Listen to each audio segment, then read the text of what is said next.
جی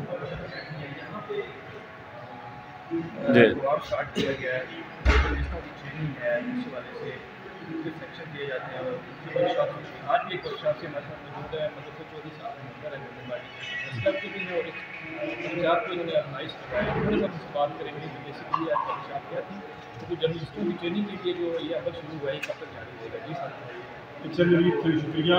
یہ جنرل جو ورکشاپ تھی یہ مڈ کیریئر جو جرنلسٹ ہیں ان کے لیے تھی. اس میں سینئر دوست موجود تھے, ویسے جونیئر بھی موجود تھے. یہ کیپیسٹی بلڈنگ کے لیے ہے. بہت سارے دوست ہیں مختلف فائنانس کی رپورٹنگ کر رہے ہیں اور رپورٹنگ کر رہے ہیں, آپ کے جو لوکل ایشو ہوتے ہیں جو بات کر رہے ہیں. تو یہ منسٹری آف انفارمیشن کی طرف سے پریس انفارمیشن سینٹر ٹائم کا شعبہ وہ کنڈکٹ کرواتا ہے. تو ان کی ورکشاپ تھی, اس میں 90 کے قریب پارٹیسپینٹ تھے. ان کا مقصد یہی ہے کہ یہاں پہ سینئر جو ہیں وہ ہم سے بہت زیادہ کام کر چکے ہیں اور 3 چارجر ہمیں سے فیلڈ میں وہ آگے اپنا تجربہ بتاتے ہیں.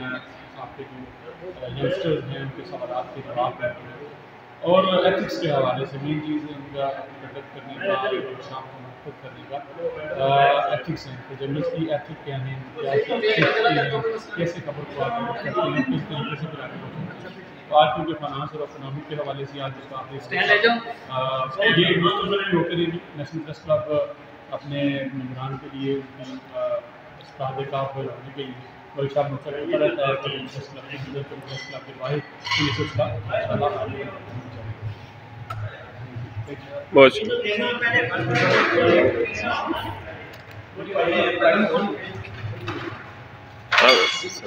انٹروڈکشن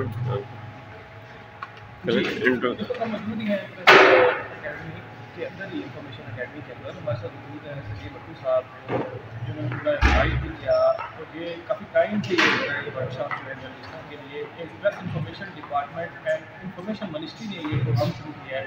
تو بٹو صاحب بڑے ایکٹیو نظر آتے ہیں تو جرنلسٹوں کی ٹریننگ کے لیے چاہتے ہیں زیادہ سے زیادہ جو ہے نا لوگ ٹریننگ حاصل کریں. جی بٹو صاحب آپ بتائیے گا آج کی ورکشاپ کے حوالے سے اور آپ کیسے ملے, کیسا رسپانس رہا آپ سے؟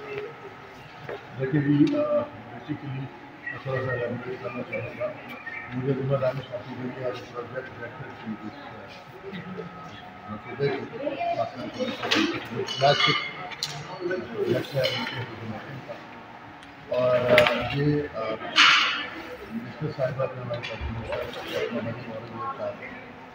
اور جو ہمارے ڈپٹی انفارمیشن خان صاحب